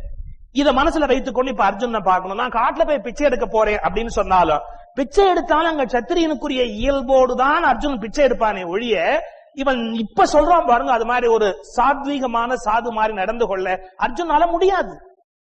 அங்க போனா கூட இவனுடைய சுபாவம் என்பதுதான் முன்னோக்கி நிற்குமே ஒழிய, அந்த சன்னியாச தர்மத்துக்குரிய வாழ்வியலோ முறையோ அர்ஜுனிடத்தில் நம்ம எதிர்பார்க்க முடியாது. ஆனா இப்ப இங்க என்ன சொல்றான் பாருங்க, என்னை விட்டுடு, நான் காட்டுல போய் சன்னியாச போய் பிச்சை எடுக்க வேணாலும் போறேன், ஆனா நான் இந்த காரியத்தை செய்ய மாட்டேன். இப்ப மறுபடியும் என்னுடைய சேம் ஆர்குமெண்ட் தான். காட்டுல போய் பிச்சை எடுக்க போறேன்னு சொல்லிட்டா, இவர் ஏதோ ரொம்ப உயர்ந்த நிலையில மனம் பக்குவப்பட்டு இந்த வார்த்தையை சொல்றார் அப்படின்னு நம்ம எடுத்துக்க முடியுமா? நான் உண்மையிலேயே அங்க காட்டுல போய் பிச்சை எடுக்க தயாரா இருக்கிறேன்னு இவர் சொல்றாரு. அப்படி சொல்றதா இருந்தா இவர் உண்மையிலேயே ஞானம் பெற்று அந்த மாதிரியான மனோநிலை பெற்று அங்க போய் இருக்கிறேன்னு சொல்றாரா? இல்ல. அதுவும் என்னன்னா அகங்காரம் தான். எப்படி அகங்காரம்னா, நான் இப்படி எல்லாம் அடையறதை விட நான் அப்படி போய் பிச்சைக்காரனா, இது ரொம்ப எக்ஸ்ட்ரீமா தாழ்ந்து போறது. எக்ஸ்ட்ரீமா கர்ப்பத்தில் இருக்கிறது மேல, இல்லைன்னா எக்ஸ்ட்ரீமா அப்படியே தாழ்ந்து கீழே போறது. அப்ப ஒரு சுவாபம் மாறவே இல்லை. என்னன்னா எதிலும் தீவிரமா இருத்தல் என்கிற குணம் மாறவே இல்லை. இருந்தா ஒரு பழமொழி சொல்வான், என்ன வச்சா குடுமி வச்சா மொட்டை, ஒரு பழமொழி உண்டு தலையில. 2 எக்ஸ்ட்ரீம் தான். ஏன் நடுவுல எல்லாம் நான் இருக்க மாட்டேன், நடுவுல இருக்க எனக்கு தெரியாது, ஒண்ணு இப்படி இருப்பேன் இல்லாட்டி அப்படி இருப்பேன். இல்லன்னா மாறவே இல்லைன்னு அர்த்தம். என்ன எக்ஸ்ட்ரீம்ல இருக்கிறதுங்கிற குணத்திலேருந்து மாறல இல்ல. எந்த எக்ஸ்ட்ரீம்ங்கிறது அப்புறமா இருக்கட்டும், ஆனா எக்ஸ்ட்ரீமா போயிடுறது அப்படிங்கறதுல இருந்து மாறுறது இல்ல. இந்த எக்ஸ்ட்ரீம்ங்கிற இங்கிலீஷ் வார்த்தைக்கு தமிழ்ல அதின்னு சொல்லி பார்க்கலாம். அதினா அதிகமாக. அதி என்னன்னா ஒண்ணு இந்த கார்னர்ல இருக்கிறது, இல்லாட்டி அந்த கார்னர்ல இருக்கிறது. இப்ப 2ல ஏதாவது ஒண்ணு நான் செய்யறதுக்கு தயாரா இருக்கிறேன். இதை அடுத்த 5வது ஸ்லோகம் சொல்ல பாருங்க. பெரியோர்களையும் குமாரர்களையும் கொல்வதை விட உலகில் பிச்சை எடுத்து உண்பதும் சாலச் சிறந்தது. அவர்கள் பொருளை விரும்பும் குருமார்கள் அவர்களை கொன்று நாம் அடையும் இன்பம், அப்படி நான் ஒரு அடையக்கூடிய ஒரு இன்பம் எப்படின்னா, அந்த ரத்தத்தை உண்ணுவது போல அல்லவா? அகுது அன்றியும் அதை தவிரவும் நாம் இவர்களை வெல்ல போகிறோம், அல்லது இவர்கள் நம்மை வெல்ல போகிறார்கள். இவற்றில் எது மேன்மை? எவரை கொண்டு நாம் வாழ விரும்ப மாட்டோமோ அவர்கள் அல்லவா எதிரில் நிற்கிறார்கள். கண்ணா, நான் சிறியவன், குறை மிகுந்தவன், தர்மம் எது என்று உணராதவன். மறுபடியும் பாருங்க அந்த பணிவான அகங்காரம். தர்மம் எதுன்னு தெரியாது இல்ல. ஆமா, அப்ப வாயை மட்டும் சும்மா இருக்க வேண்டியதுதானே. அப்ப இவ்வளவு நேரம் நீ பேசினதெல்லாம் அப்ப என்ன? முதல் 2 ஸ்லோகம் சொன்னாரே, என்னென்ன சொன்னா இப்படிலாம் செய்யக்கூடாது இப்படிலாம் செய்யணும்னு. நான் தர்மம் தெரியாதவன் சொன்னா அப்புறம் என்னத்துக்கு அதை சொல்வானே? நான் சிறியவன், குறை மிகுந்தவன், தர்மம் எது என்பதை உணராதவன், என் அறிவு மயங்குகின்றது, அதனால் உன்னை கேட்கிறேன், தர்மம் எது எனக்கு உறுதியாக சொல், நான் உன்னுடைய சீடன், நான் உன் சரணத்தில் இப்போது அடைக்கலம் புகுந்திருக்கிறேன், கண்ணா எனக்கு கட்டளையிடு. இப்ப இதே குழப்பம்தான். நான் உன் சரணத்தில் விழுந்திருக்கிறேன், எனக்கு கட்டளையிடுன்னு சொல்றதா இருந்தா இவளும் பேசியிருக்க கூடாது. என்ன சொல்லணும்? ஒரு டாக்டர்கிட்ட போறோம்னு வச்சுங்க, டாக்டர் எனக்கு உடம்பு என்னெல்லாம் பண்ணுது, நீங்க இத பார்த்து டெஸ்ட் பண்ணிட்டு அதுக்கு ஒரு முடிவு சொல்லுங்க அப்படின்னா பரவாயில்ல. டாக்டர்கிட்ட போய், டாக்டர் இது டிபியா இருக்கும்னு நினைக்கிறேன். அவர் சொல்ற, எதை வச்சு சொல்றீங்க? எனக்கு தெரியாதா என்ன பத்தி? இல்லையே டிபியா இருக்குங்கிறதுக்கு ஏதாவது ரீசன்ஸ் இருக்கா, உங்களுக்கு வேற ஏதாவது இந்த மாதிரியான சிம்டம்ஸ் எல்லாம் இருக்கா? அதெல்லாம் ஒண்ணு இருக்கணும்னு அவசியமே இல்லை. நான் ஒன்னும் மெடிக்கல் சயின்ஸ் எல்லாம் படிக்கல, ஆனாலும் நான் சொல்றேன் எனக்கு டிபி தான். இப்ப டாக்டர் யோசிப்பார், உங்களுக்கு டிபியா இருக்க முடியாது, பின்ன என்ன பைத்தியமா இருக்கும். ஏன் அதுக்கான சிம்டம்ஸே இல்ல, எதுவுமே இல்ல, ஆனாலும் அது டிபி தான், இது பைத்தியத்துக்கான சிம்டம் தான். இப்ப அவன் படிச்சு உட்கார்ந்து இருக்கிறான் 5 வருஷம் MBBS ஒண்ணு 8 வருஷமா படிச்சு எவ்வளவு படாத பாடுபட்டு அதுக்குன்னு ஒரு டிகிரி டிப்ளமா எல்லாம் வாங்கி உட்கார்ந்து இருந்தா இவரே இன்னும் சில பேர் பாருங்க டாக்டர் டாக்டர் இந்த மருந்து எழுதுங்க, இது மருந்து பேர் இவாளே சொல்லி டாக்டர் இந்த மருந்து எழுதுங்க அப்படிம்ப. எதுக்கு அப்படிம்ப? எழுதுங்களே, இது இல்லாட்டி பார்மசில கொடுக்க மாட்டேங்கிறான், நீங்க எழுதுனாதான் கொடுக்குறா, அது எழுதுங்களேன். அப்ப என்ன போச்சு, அவ்வளவு படித்த படிப்பும் அதை பற்றி முடிவெடுக்கிற அதிகாரமும் அவருக்கு இருக்குங்கிறத ஒத்துக்கல, தனக்கே எல்லாம் தெரிஞ்ச மாதிரி தான் கொண்டு போய் அந்த கருத்தை திணிக்கிறார். இப்போ முதல்ல இந்த 2 ஸ்லோகத்துல என்ன சொல்றான், எது செய்யத்தக்கது எது செய்யத்தகாது, அதுக்குதான் சார் தர்மம்னு பேரு. செய்வது எது செய்யக்கூடாதது என்று பகுத்து பேசுவதுதான் தர்ம சாஸ்திரமே. இவன் சொல்லிட்டான் இதெல்லாம் செய்யக்கூடாது, பெரியவாளை கொண்டு ராஜ்யத்தை அடையக்கூடாது, அவர்களை கொண்டு ஒரு ராஜ்யத்தை அடைவதை விட பாவகரமானது ரத்தத்தை புசிப்பது போல ஆகும், எனவே நான் அந்த காரியத்தை செய்ய மாட்டேன். இவ்வளவு முடிச்சுட்டு கடைசியில எனக்கு நல்லது கெட்டது எது என்று தெரியாது, கிருஷ்ணா சொல் அப்படின்னா கிருஷ்ணனுக்கு சிரிப்பு வருமா வராதா? அடுத்த ஸ்லோகத்துல ஒரு கிருஷ்ணனுக்கு எப்படி சிரிப்பு வந்ததுங்கிறத வியாசர் எழுத போற. கண்ணபெருமானுக்கு சிரிப்பு வரும், இவன் இந்த மாதிரி பேசினா பின்ன சிரிப்பு வராதா? ஒண்ணு, இவன் பேசுகிற போது நான் சொன்ன பாருங்க, எக்ஸ்ட்ரீம் அதி ஒரு தன்மையில் முழுமையாக தன்னை கொண்டு போய் நிறுத்திக்கிறான். எப்படி? ஒண்ணு, இவர்களை எல்லாம் கொன்று சாம்ராட்னு பட்டத்தை பெற்று மேலான ஒரு நிலையில இருக்கிறது. இன்னொன்னு என்னன்னா, நேரா காட்டுல போய் பிச்சை எடுத்து இன்னொருவர் கொடுக்கிற அன்னத்தை புசித்து கொண்டு நான் அங்கே இருப்பது. இது என்ன சொல்லுகிறார்கள், மனுஷன் எப்பவுமே அதி அப்படிங்கிற எக்ஸ்ட்ரீம்ல இருக்கிற வரையில எந்த விஷயத்திலையும் உண்மையை கண்டுபிடிக்க முடியாது. நடுவில் நிற்கிறான் பாருங்க, நடுவு நிலை மாறாமல் நடுவில் இருக்கிறவன் தான் உண்மையான சத்தியத்தை உணர முடியும்.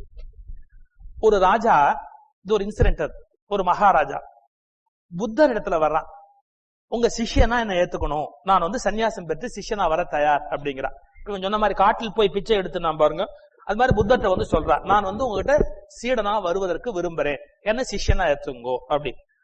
அவனை பத்தி உடனே அங்க பக்கத்துல இருந்தவன தகவல் கொடுத்தாங்க, அவன் சிற்றின்பத்தில் ரொம்ப வேட்கை உடையவன், மாம்சம் விரும்பி சாப்பிடுறவன், ரொம்ப அதீதமாக போதைகள் அனுபவிக்கிறவன். அவன் சிற்றின்பத்துல எவ்வளவு நாட்டம் உடையவன்கிறதுக்கு ஊர் மக்கள் சொல்றாங்க, படிகளில் பெண்களை நிறுத்தி வைத்து அந்த பெண்களை அந்த படிக்கட்டுகளை போல் பயன்படுத்தி கொண்டு மாடி ஏறுவான். அந்த அளவுக்கு உலக இன்பத்துல நாட்டம் உடையவன். அவன் புத்தர்ட்ட அங்கேருந்து காலில் விழுந்து, எனக்கு நீ சன்னியாசம் கொடு, இந்த ஆசிரமத்துல புத்தருடைய சீடராக அங்கீகரிச்சு எனக்கு சன்னியாசம் கொடுன்னா. யாரான கூட இருக்கவா ஒத்துக்குவாளா? எல்லாரும் சொன்னாங்க அவனுக்கு அப்படி கொடுக்க கூடாது, ஏன்னா அவன் இப்படிப்பட்டவன்.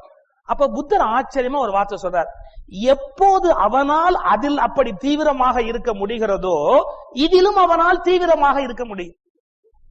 புத்தருடைய கணக்கு பாருங்க, அவன் எக்ஸ்ட்ரீமா போயிட்டான்ல அதுல. ஆமா, எப்ப அதுல எக்ஸ்ட்ரீமா இருக்கிறானோ அவன் மாறினா எப்படின்னா இதுல எக்ஸ்ட்ரீமா தான் இருப்பான். நீங்க ஒண்ணும் கவலைப்பட வேண்டிய அவசியமே இல்லை, சன்னியாசம் கொடுக்கறேன்னு கொடுத்துட்டார். இப்ப என்ன நடந்ததுன்னு கேட்டா, புத்தருடைய சீடர்கள் காலில் செருப்பு இல்லாம நடந்தா, நடக்கிற போது மரத்தடியில் நடப்பாங்க, வெயில் வேண்டாமே. அவன் என்னன்னா வெயிலே நடப்பான். எல்லாரும் ஒருவேளை சாப்பிடுவாங்க அப்படின்னா அவன் மாசத்துக்கு ஒருவேளை சாப்பிடுவான். எல்லாரும் நோன்பு அனுஷ்டிக்கிற போது எப்படி இருப்பாங்களோ அதை விட பல மடங்கு எல்லாத்திலுமே ஒரே மாசத்துக்குள்ள அடையாளம் தெரியாம துரும்பா இழைச்சு, சாப்பாடு இல்ல ஒண்ணும் இல்ல, கடுமையான தவம் எல்லாம் பண்ணி அப்படியே அந்த உடம்பு வெந்து நொந்து ஒண்ணும் இல்லாம கிடக்குறான் அவன். அப்ப புத்தர் போய் பாக்குறார், என்னன்னா நீ மாறவே இல்லைன்னு. நீ மாறவே இல்லையா? நான் எவ்வளவு மோசமான ஒரு வாழ்க்கை வாழ்ந்தேன், அதுல இருந்து மாறி நான் இப்ப எப்படி இருக்கிறேன், நீங்க என்ன மாறவே இல்லைன்னு சொல்றீங்களே. ஆமா, எதிலும் தீவிரமாக இருத்தல் என்ற குணத்தில் இருந்து நீ மாறவே இல்லை. அப்ப உன் சுபாவம் மாறவே இல்லைன்னு தானே அர்த்தம். நீ இப்ப என்கிட்ட என்ன பயன் இருக்கு சொல்லு, நீ மாறவே இல்லை. அவன் கேக்குறான், அப்ப நான் என்ன பண்ணிருக்கணும்? நீ ராஜாவா இருந்த போது வீணை வாசிப்பியா? ஆமா. உனக்கு வீணை வாசிச்ச பழக்கம் உண்டு இல்லையா? ஆமா. அந்த தந்தியை இறுக்கமா முறுக்கிட்டா என்ன ஆகும்? வாசிக்க முடியாது, தந்தி அருந்து போயிடும். இறுக்கமா முறுக்கிட்டா வாசிக்க முடியாது. ரொம்ப தளர்த்தி வச்சுட்டா அபஸ்வரம் பேசும். கலந்து போயிருக்கிறதால சுருதியே நிற்காது, அது கேட்கறதுக்கு நாராசமா இருக்கும், காது கொடுத்து கேட்க முடியாது. சரி, ஒரு வீணையின் தந்தியை தளர்த்தி வைத்து விட்டால் எழுகிற ஸ்வரம் நன்றாயிராது. அதை இறுக்கி வைத்து விட்டால் சுரம் எழாது, அது அருந்து போய்விடும். நீ எப்படி வச்சிருப்ப? ஒரு அளவா முறுக்கி வச்சிருந்தேன்னா வாசிக்கிற போது நாதம் புறப்படும். இந்த வீணைக்கு சொல்வது உனக்கும் பொருந்தும். என்ன, ரொம்ப தளர்த்தி வச்சிருந்தாலும் பயன் இல்லை, ரொம்ப இறுக்கி வச்சிருந்தாலும் பரவாயில்லை, அளவாக வைத்திருந்தாதான் நாதம் புறப்பட முடியும். உன் மனசையும் அந்த வீணை மாதிரி நீ அளவா வச்சிருந்தா தான் நாதம் புறப்பட முடியுமே ஒழிய சந்நியாசத்திலும் இவ்வளவு தீவிரத்தை காட்டாதே. அப்போ நான் நேற்று சொன்ன பாத்தீங்களா, ஒரு பெண்டுலும் இடது பக்கம் செல்லுகிற போது எடுத்துக்கொண்டுகிற அவ்வளவு சக்தியையும் பயன்படுத்தி அது வலப்புறத்தில் சென்று சேருவதை போல அதி தீவிரமாக மோசமாக இருந்தவர்கள் வாழ்க்கையில் மாறுகிற போது அதி தீவிரமான நல்லவர்களாக மாற வேண்டும் என்று அளவுக்கு அதிகமான சிரமங்களை மேற்கொள்வார்கள். அப்ப என்னன்னா அகங்காரம் இன்னும் போகலன்னு தான் அர்த்தம். தன் இஷ்டப்படியே அப்படியே இருக்கணும் அப்படிங்கிற அந்த அகங்காரம் இருக்கு, அது இன்னும் போகல அப்படிங்கிறதுக்கான வெளிப்பாடாகத்தான் அது இருக்க முடியும். இப்ப அந்த அர்த்தத்துலதான் அவன் பேசுகிறார். நான் இப்படி காட்டில் போய் பிச்சை எடுப்பதற்கும் தயாராக இருக்கிறேன். அப்புறம் கொல்லக்கூடாது அப்படிங்கிறதுக்கு அவன் விளக்கம் சொல்றான் பாருங்க. யார் யாரெல்லாம் கொல்லக்கூடாது? நாம் இவர்களை வெல்ல போகிறோம் அல்லது இவர்கள் நம்மை வெல்ல போகிறார்கள், இவற்றில் எது மேன்மை? எவரை கொண்டு நாம் வாழ விரும்ப மாட்டோமோ அவர்களல்லவா எதில் நிற்கிறார்கள். எவர்களை கொண்டு நாம் உலகத்தில் வாழ மாட்டோமோ அவர்கள் அல்லவா எதில் நிற்கிறார்கள். என்ன அர்த்தம்? அடுத்த வார்த்தை, நான் தர்மம் தெரியாதவன், எனக்கு ஞானம் தெரியாது அப்படிங்கிறார். உண்மை என்ன தெரியுமா? நானாவது அறியாமையால் நிறைந்திருப்பதாவது எனக்கு தெரியும் எது தர்மம் என்று சொல்லல, வாயால் அந்த வார்த்தையை சொல்லல, ஆனா உள்ளேந்து வர வார்த்தை அதுதான். நானாவது அறியாமையால் நிறைந்திருப்பதாவது எனக்கு தெரியும் எது தர்மம் என்று. அந்த இருமாப்பு ஆனால் ஒரு பணிவான தொனியிலே அர்ஜுனன் பேசிக்கொண்டே இருக்கிறார். இதை கேட்கிற போது கண்ணபெருமான் ஒரு உண்மையை கண்டுபிடிக்கிறார். இவன் அதீதமான குழப்பத்தில இருக்கிறான். இந்த குழப்பத்தில இருந்து இவனை காப்பாற்ற வேண்டிய கட்டாயம் இருக்கிறது. இன்னும் மேற்கொண்டு அந்த சம்பாஷணை வளர்ந்து பாருங்க. நாடுகளில் மிகச்சிறந்த நாடு, செல்வம் கொழிக்கக்கூடிய உன்னதமான ஒரு நாடு, அதுவே எனக்கு கிடைத்தாலும், வானத்து ஆட்சியையே வசமாக பெற்றாலும், புலன்களிலே பாய்ந்து செல்லும் இந்த துயரம் என்னை விட்டு நீங்காது. என்ன தெரியுமா? இந்த யுத்தத்தை நடத்தி இந்த யுத்தத்தின் மூலமா ரொம்ப பெரிய விஷயத்தை அடைஞ்சுட்டா கூட கிருஷ்ணா, என்னென்ன பெரிய விஷயம்? இந்த நாடு என்கிட்ட கிடைக்க போகுது. அந்த நாடே கிடைத்தாலும், செல்வம் கொழிக்கும் இந்த திருநாடே கிடைத்தாலும், இதை விட வானத்து ஆட்சியே எனக்கு கிடைத்தாலும், வானத்து ஆட்சியே வசமாக சொர்க்கமே எனக்கு கிடைத்தாலும் கூட, நான் இப்ப கொல்லுகிற போது ஒரு துன்பம் அடைய போகிறேன் பாரு, இவர்களை கொல்லுகிற போது அடைகிற துன்பம், அந்த துன்பம் அதெல்லாம் கிடைச்சா கூட என்னை விட்டு போகாது, அதனால நான் கொல்ல மாட்டேன். இந்த வார்த்தையை எப்படி தெரியுமா பிரிச்சு பார்க்கணும்? எனக்கு நாடு கிடைச்சாலும் சொர்க்கமே கிடைச்சாலும் இவங்களை கொல்ற போது ஒரு துக்கம் கிடைக்கிறதால நான் அதை அடைய மாட்டேன். அப்ப என்ன அர்த்தம் தெரியுமா? இவங்களை தவிர வேற யாரையாவது கொல்றதா இருந்தா நான் அடைஞ்சிருவேன் இல்லையா? ஏன்? அப்ப அவருக்கு நாடு வேண்டான்ற எண்ணம் இல்ல, வானத்து புகழ் வேண்டாங்கிற எண்ணம் இல்ல, இவங்களை கொல்ல முடியாது அப்படிங்கிற ஒரு எண்ணம் தான் எனக்கு இருக்கே ஒழிய, அல்லது இவங்களை கொல்லுவதால அதெல்லாம் வராதுன்னு எனக்கு எட்டிட்டா கொல்லவும் தயார். அதான் அர்த்தம். ஒருத்தர் சொல்றாரு வச்சுங்க, ஒரு நல்ல சொத்து வச்சிருக்கிறாரு, அந்த இடம் நமக்கு வந்துட்டா பரவாயில்ல, ஆனா ஊரெல்லாம் தப்பா பேசும், அதனால அவரா நமக்கு எழுதி வச்சுட்டா தப்பு இல்ல, நானா அவரை போய் கேட்டு இல்ல அவரை சண்டை கிண்ட போட்டு அந்த இடத்த என் பேர்ல எழுதுன்னு சொன்னா அது சில மாப்பிள்ள மாமனாட்ட அப்படி பேசுவான் பாத்திருக்கல. அதாவது இந்த வீட்டை நீங்களா எழுதிட்டா கௌரவமா இருக்கும், நான் கேட்டு சண்டை கிண்ட போட்டா மாப்பிள்ளை மிரட்டி கேட்டான் அப்படிங்கிற அப்படி ஒரு கஷ்டம் நமக்குள்ள வர வேண்டாம். அப்ப இவ்வளவு நேரம் பேசினது என்னவா?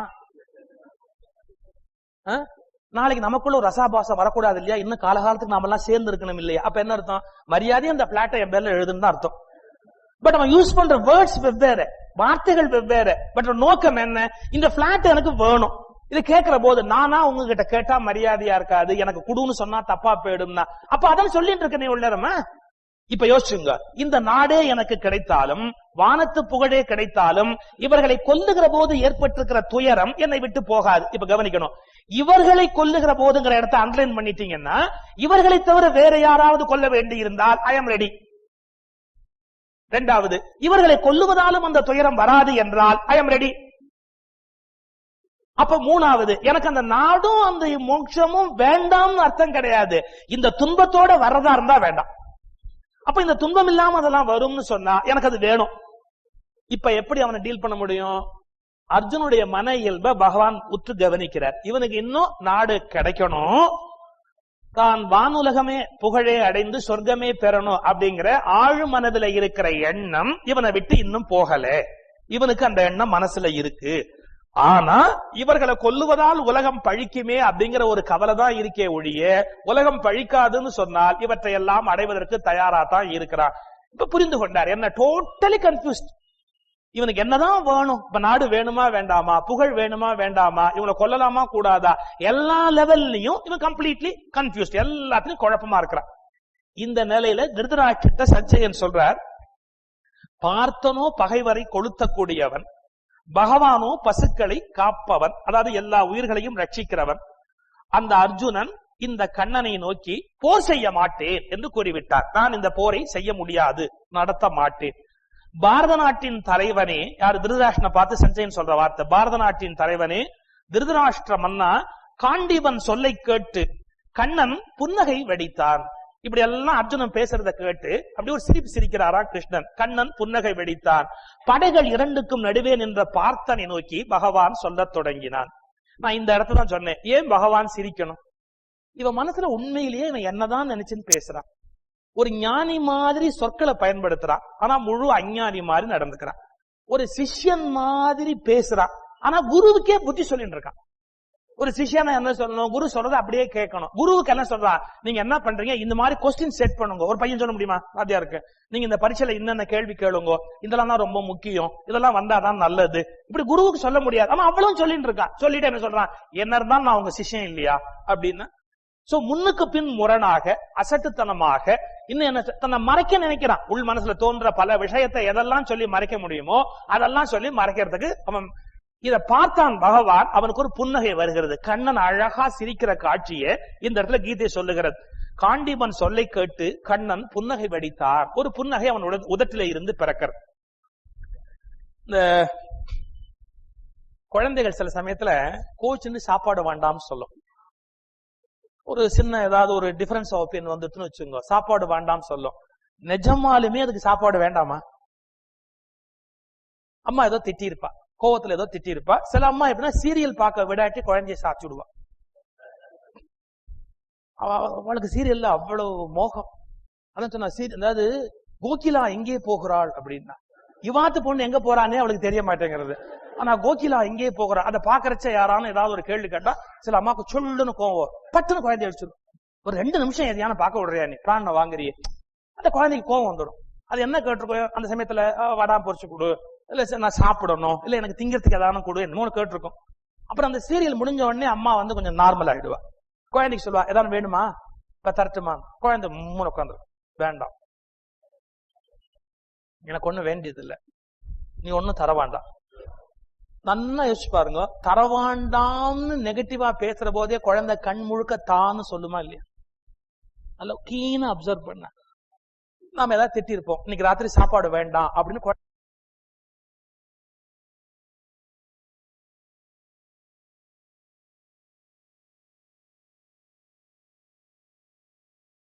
ரோஷம் எத்தனைக்கு. இவ அப்பாக்கு அது கிடையவே கிடையாது. மனுஷன் என்ன ரோஷமா இருந்தாலும் சாப்பாட்டுல கோத்த காட்ட மாட்டான். என்ன இருந்தாலும் தட்டெடுத்து போட்டு சாப்பிட உட்காந்துருவான் அவன் பாட்டுக்கு. அதெல்லாம் அப்புறம் அப்படின்னுவா. இதுக்கு எதுக்கு வேண்டாது இந்த ரோஷம் இந்த குழந்தைக்கு, எனக்கு இது தேவையில்லாத. அப்ப அந்த அம்மா குழந்தைய ஒரு சிரிப்பாளா இல்லையா? ஒரு குழந்தை வேண்டாம் வேண்டாம் வேண்டாம்னு சொல்லிக்கொண்டே அந்த சாப்பாட்டுலயே கண்ணோட சமையல் உள்ள போய் முந்தைய தண்ணி குளிச்சுட்டு வந்து அம்மா கூப்பிட மாட்டாளா, கோச்சிங் போய் படுத்துக்கிற மாதிரி படுத்துக்கும், தூங்காது. மொச்சக்கொட்டை கண்ணை வச்சு அம்மா திரும்பி கூப்பிடுறாளான்னு இப்படி பார்த்துட்டே இருக்கு. ஒரு 3 தடவை அழுத்தி கூப்பிட்டா வந்து சாப்பிட்டுடலாம் அப்படிங்கிற ஒரு ஐடியால கூப்பிட மாட்டாளாங்கிற ஏக்கத்தோடைய அந்த குழந்தை தூங்குறச்சே பெத்த தாய் சிரிப்பால சிரிக்க மாட்டாள, ஒரு நமட்டு சிரிப்பா இல்லையா? இதே லெவல் தான். என்ன, எனக்கு ராஜ்யம் வேண்டாம், நான் இந்த போர் பண்ண மாட்டேன், நான் எல்லாத்தையும் விட்டுட்டு நான் போறேன், காட்டுல போய் பிச்சை எடுக்க போறேன் அப்படிங்கிறா. ஆனா வானுலகமே எனக்கு கிடைச்சாலும், எனக்கு சொர்க்கமே கிடைச்சாலும், அப்ப என்ன அர்த்தம்? இவ்வளவு இந்த பயலுக்கு வேணும், ஆனா இப்ப வாண்டான்னு சொல்லிட்டு இருக்கா. இவ்வளவு தேவைங்கிறது ஆழ் மனசுல இருக்கு, ஆனா எனக்கு எதுவுமே தேவையில்லைன்னு உதடு சொல்றது. இப்ப கிருஷ்ணன் சிரிக்காம என்ன பண்ணுவார்? அந்த குழந்தையினுடைய மனோநிலையில அர்ஜுனன் இருப்பதால் தாயினுடைய மனோநிலையில கண்ணன் சிரிக்கிற சிரிப்பை வியாசர் இங்கே படம் பிடிக்கிறார். அந்த சிரிப்பு சிரிச்சுட்டு மெதுவா அந்த அர்ஜுனன் அவன் சமாதானம் பண்றான். நான் போரிட மாட்டேன், நான் கண்டிப்பாக போரிட மாட்டேன், நான் நிச்சயமாக இந்த காரியத்தை செய்ய மாட்டேன். இப்ப மறுபடியும் நீங்க இந்த இடத்துல ஒரு சைக்காலஜி அப்ளை பண்ணி பார்க்கணும். என்னன்னா, ஒரு விஷயத்தை 100 தடவை ஒருத்தர் சொல்றாருன்னு சொன்னாலேயே அவர் அதுல உறுதியா இல்லைன்னு அர்த்தம். எங்கள் உயிரே போனாலும் நாங்கள் இதை அடைந்தே தீருவோம், இதை யாரும் எதிர்த்தாலும் நாங்கள் இதை கண்டிப்பாக அடைவோம், இது நடக்கவில்லை என்றால் எங்கள் வாழ்வு நடக்கவில்லை என்று பொருள். ஒரு 100 தடவைக்கு மேல சொல்றாருன்னா இன்னும் அவனே அதுல கன்வின்ஸ் ஆகலன்னு அர்த்தம். தன்னைத்தானே கன்வின்ஸ் பண்ணிக்கிறதுக்கு தான் ஒரு 10 தடவையான திருப்பி சொல்லி பார்த்துட்டு இருக்கான்னு அர்த்தம். இப்ப அவனே கன்வின்ஸ் ஆனா வச்சுங்க, ஒரு தடவைக்கு மேல யாரும் சொல்ல மாட்டேன். ஒரு விஷயத்தை டப்புன்னு அப்படியே கிளியரா அவன் மனசு உறுதியா எடுத்துனா ஒரே வார்த்தை முடிச்சு போயிட்டே இருப்பேன். 100 தடவை அந்த விஷயத்தை நான் நிச்சயமா சொல்றேன், நான் இத உண்மையா சொல்றேன், நிஜமா சொல்றேன்னு சொன்னாலேயே அது பிரம்மாண்டமான பொய்ன்னு. அது பொய்யா இருக்கிறதா தான் நம்ப மாட்டேங்கிறான். நம்ப வைக்கிறதுக்கு நிச்சயம், நிஜம், சத்தியம்னு 100 விஷயத்தை சேர்த்து சொல்ல வேண்டியிருக்கு. இப்ப அவ்வளவு சொல்ல, கண்டிப்பா நான் போர் பண்ண மாட்டேன் கிருஷ்ணா, கண்டிப்பா நான் அந்த காட்டுக்கு போனாலும் போவேன், நான் இந்த காரியத்தை செய்யவே மாட்டேன். அப்போ இத்தனை முறை இதை நான் செய்ய மாட்டேன் செய்ய மாட்டேன் செய்ய மாட்டேன்னு சொல்ல அவன் ஆழ்மனதில் இதை செய்ய வேண்டும் என்ற எண்ணம் இருப்பதை பகவான் கண்டு கொள்ளுகிறார். இது அப்படியே ஒரு கம்ப்ளீட் மனோ விஞ்ஞானம் அப்படிங்கிற ஒரு பியூர் சைக்காலஜி அப்ளை பண்ணி பார்த்தாதான் என்ன மனோநிலை அர்ஜுன் இருக்கிறான், எதற்காக பகவான் அவன் அப்படி நடத்துகிறான்ற உண்மை நமக்கு புரிய ஆரம்பிக்கும். இப்ப மறுபடியும் மறைவாய் திறந்து பேசுகிறான் மாமாய கண்ணன். என்ன சொன்னா, அர்ஜுனா, நீ யாருக்காக துன்பப்படக்கூடாதோ அவர்களுக்காக துன்பப்படுகிறாய். Beautiful words. நீங்க சிம்பத்தி கூட they deserve it or notங்கிறத செக் பண்ணணும். நீங்கள் தகுதியற்ற இடத்தில் இரக்கம் காட்டுவதால் இரக்கம் அவமானப்படுகிறது. தகுதியற்ற சில பேருக்கு நாம் உதவி செய்கிற போது உதவி வீணாகிறது இல்லையா? யாரை குறித்து இறங்க வேண்டுமோ அவர்களை குறித்து தான் இறங்கணுமே ஒழிய யாருக்காக இறக்கப்படக்கூடாதோ அவர்களுக்காக இறக்கப்படுவதால என்ன பயன் இருக்கு? திருவள்ளுவர் சொல்றார் பாருங்க ஒரு வார்த்தை, அப்படியே இந்த கீதா வாக்கியத்துக்கு எக்ஸாக்ட் டிரான்ஸ்லேஷன் மாற்றி, நன்றாற்றல் உள்ளும் தவறுண்டு அவரவர் பண்பறிந்து ஆற்றா கடையினர். எல்லாருக்கும் போய் குடுக்குன்னு ஓடி போய் உதவி செய்யாதே. ஏன்? நன்று ஆற்றல் உள்ளும் தவறு உண்டு, ஏன்? அவரவர் பண்பறிந்து ஆற்றா கடையினர். உண்மையா இல்லையா? ஒரு தமிழ் படிச்சவர் தெருவழியா போயிட்டு இருந்தார். ஒரு குடிகாரன் இவற்றை கடன் வாங்கியிருக்கான், பணம் கொடுக்கல. அவங்கிட்ட இவர் கேட்டாரு. அவன் பார்த்தான், எங்கிட்டயா காசு கேட்கிற நீ? ஓங்கி இவரை அடிச்சுட்டான், ஒரு அடி அடிச்சுட்டான். இவரை அடிச்சிட்டு அந்த அடியை வாங்கிட்டு இருக்கும் போது இப்படி நகர்ந்தார். இன்னொருத்தவன் அவனும் அவனுக்கு கடன் கொடுத்திருக்கான். டக்கு அவனை விட பெரிய ரவுடி, துண்டு அவன் கழுத்துல போட்டு முறுக்கிட்டு மரியாதையா பணத்தை எடுறா பணத்தை அப்படி. இவர் தமிழ் படிச்சவர் இல்லையா? இன்னா செய்தார்க்கும் இனியவே செய்யாக்கால் என்ன பயத்ததோ சால்புங்கிற குரலை நினைச்சுட்டு நம்மளை இவன் அடிச்சாலும் பரவாயில்லை, அவனுக்கு எவ்வளவு கொடுக்கணும்னு கேட்டார். 50 ரூபான்னா இவர் 50 ரூபாய் அடிச்சு கொடுத்தார். இந்த பையனுக்கு புத்தி வரட்டும், நம்மளை அடிச்சும் நாம இவனுக்கு 50 ரூபாய் கொடுக்கறோம் அப்படிங்கிற ஒரு அறிவு வரட்டும், அப்பவான் இவன் திருந்தட்டும் அப்படின்ட்டு 50 ரூபாய் எடுத்து கொடுத்தார். கொடுத்து அவன் 50 ரூபாய் வாங்கிட்டு அவன் போன உடனே அவன் இங்கேருந்து 2 அடி அடிச்சான். இவர் என்ன 100 ரூபாய் கொடுக்கணும். ஒரு அடி அடிச்சதுக்கே 50 ரூபாய் கொடுத்தல, இப்ப 2 அடி அடிச்சிருக்க, மரியாதையா 100 ரூபாய் கொடு. ஏன் அடிக்கடிக்க நீ காசு கொடுப்பேன்னா? இவர் நல்ல நினைப்ப அவனுக்கு செஞ்சா கூட அதுக்குரிய தகுதி இருக்கா? வாங்குற தகுதி அவனுக்கு இருக்கா? எவ்வளவு அழகான குரல் பாருங்க. நன்றாற்றல் உள்ளும் தவறு உண்டு அவரவர் பண்பு அறிந்து ஆற்றா கடை. அவன் தகுதி தெரியாம நீ உதவுனேன்னா நீ சிக்கல்ல மாட்டிக்குவ. உதவி அகௌரவப்பட்டு போயிடும், அவருடைய பெருமை போயிடும். இப்ப அதே வார்த்தை தான், யாருக்காக துன்பப்படக்கூடாதோ அவர்களுக்காக நீ துன்பப்படுகிறாய். இவங்க யாரும் உன்னால காப்பாற்றப்பட வேண்டியவர்கள் அல்ல, இவர்கள் பொருட்டு நீ துன்பப்பட வேண்டிய அவசியமே இல்லை. இதுல ஞான பேச்சும் பேசுகிறாய். நீ பெரிய ஞானி மாதிரி வேற பேசுறீ, எவ்வளவு பெரிய அறிஞன் மாதிரி பேசுற, வரிசையா மேற்கோளா காட்டுற, சாஸ்திரங்களா சொல்ற, வர்ணாசிரம தர்மம் குழம்பி போகும் அப்படிங்கிற பெரிய பெரிய ஐடியாலஜி பிலாசபி என்னென்ன உண்டோ எல்லாத்தையும் மேற்கோளா காட்டுற. இத்தனையும் சொல்றியப்பா, நீ ஒரு உண்மையை கண்டுபிடிச்சியா என்ன? இவ்வளவு புஸ்தகத்திலே அந்த மேற்கோள் காட்டியே, இறந்தவர்கள் வாழ்பவர்களாகிய இருவருக்குமே அறிஞர்கள் துயரப்பட மாட்டார்கள். ஒரு உண்மையான ஞானி இதுவரைக்கும் செத்து போனா யாருக்காவது கவலைப்பட முடியுமா? இப்ப இருந்து கொண்டிருக்கிறார்கள் இவர்கள் யாருக்காவது கவலைப்பட முடியுமா? ஏன்? எல்லாருடைய வாழ்க்கையும் எப்படிப்பட்டது என்பதை ஒரு வினாடி நன்கு உற்று கவனித்து விட்ட ஒரு ஞானி யாருக்காக இறக்கப்பட முடியும்? எதன் பொருட்டு இவர்களுக்காக இறக்கப்பட வேண்டும்? நீ ஒரு பெரிய ஞானியை போல் பேசுகிறாய், ஆனால் ஒரு அஞ்ஞானியை போல் நடந்து கொள்ளுகிறாய். இந்த இடத்துல நாம யோசிக்க வேண்டிய அழகான ஒரு வார்த்தை என்ன அப்படின்னு கேட்டா, மூடனுக்கும் பண்டிதனுக்கும் இடையில ஒரே ஒரு வித்தியாசம்தான். ஒரு பண்டிதனுக்கும் மூடனுக்கும் இடையில ஒரே ஒரு வித்தியாசம்தான். என்ன வித்தியாசம்னா, மூடன் என்ன பண்றான், அவனும் சாஸ்திரங்கள்ல இருந்து மேற்கோள்லாம் காட்டுறான். ஆனா தான் ஏற்க விரும்புகிற கருத்து எங்கெங்க இருக்கோ அதை மட்டும் எடுத்து காட்டுறான். ஒரு மூடன் என்ன பண்றான், சாஸ்திரத்தை சொல்லுவான், அதுல என்ன சொல்ல போட்டோ அதையும் அவன் சொல்லிட்டு இருப்பான். ஆனா உண்மை என்னன்னா, இவனுக்கு என்ன வேணும்னு முடிவு பண்ணி கொண்டு அதற்கு சாதகமான மேற்கோளாவே அங்கிருந்து எடுத்து காமிச்சுட்டு, பார்த்தா இப்படி சொல்லிருக்கு பாருங்க, அதுல சொல்லிருக்கு பாருங்க, இதுல சொல்லிருக்கு பாருங்க அப்படின்னு. ஆனா பண்டிதன் அப்படி அல்ல. அதை படித்து அதிலிருந்து வாழ்வுக்கு எது தேவை என்பதை கண்டுபிடித்து அதை தன்னுடைய வாழ்விலே அனுஷ்டானத்துக்கு கொண்டு வருகிறார். பண்டிதன் ஒரு சாஸ்திரத்தை படித்து அதில் உண்மையை தேர்ந்தெடுத்து அனுஷ்டானத்துக்கு கொண்டு வருகிறார். மூடன் எதை அனுஷ்டிக்கிறானோ அதற்கான மேற்கோளை சாஸ்திரத்திலே இருந்து எடுத்துக்கொள்கிறார். அயோக்கியத்தனம் பண்றான், அங்க இருந்து எடுத்துடுவான். நீங்க பொய் சொல்லுவான் சில பேர், என்னன்னா பழமொழியா சொல்லுவான், பொய் இவருக்கு வந்து பொய் புளியோதரை, சத்தியம் அசத்தியம்னா சக்கரை பொங்கல் அப்படின்னு ஒரே புழுகா புளின்னு இருப்பான். ஏண்டா பொய் சொல்றேன்னா, திருவள்ளுவரே சொல்றாருமா. அவர் எப்படா சொன்னார், உங்ககிட்ட மட்டும் வந்து சொல்லிட்டு போனாரா அப்படின்னா, பொய்மையும் வாய்மையிடத்த திருக்குறள் ஒருத்தர் சொல்லியிருக்கார். அவர் சொன்ன அர்த்தமே வேற, சொன்ன நோக்கமே வேற. பொய்மையும் வாய்மை இடத்த குறை தீர்ந்த நன்மை பயக்கும் எனின். இவன் 1330 குறள்ல 1329 குறளை போட்டு கட்டி வச்சுட்டான். இந்த குறள்லயும் முழு குறள் சொல்லல, அந்த ஒரு வரியை பிடிச்சுட்டான். என்ன, பொய்மையும் வாய்மை இடத்த. நீங்க என்ன பண்ண முடியும், அவன் பொய் சொல்றான், திருக்குறள் இருந்து ஒரு பகுதியை எடுத்துட்டான். இதான் மூடனுக்கும் பண்டிதனுக்கும் இடையில இருக்கிற வித்தியாசம். பண்டிதன் எல்லாத்தையும் படிச்சுட்டு வாழ்க்கையில் அனுஷ்டிக்கத்தக்க கருத்துக்களை சாஸ்திரத்தில இருந்து எடுத்துக்கொள்கிறான். ஆனால் மூடன் எதை அனுஷ்டிக்கிறானோ அதற்கு தேவையான மேற்கோளை சாஸ்திரங்களில இருந்து எடுத்துக்கொள்கிறார். இப்ப சொல்லுகிறார், என்ன சொல்லுகிறார், அப்பா நீ ஒரு மூடனை போல் பேசுகிறாயே, ஒரு ஞான பேச்சு பேசுகிறாய், ஆனால் ஒரு மூடனை போல் நடந்து கொள்ளுகிறாயே. அறிஞர்கள் எதற்கு துயரப்பட மாட்டார்களோ அதற்காக நீ துயரப்படுகிறாயே. இந்த இடத்துல கொஞ்சம் டீப்பா நாம திங்க் பண்ண வேண்டிய கருத்து ஒண்ணு இருக்கு.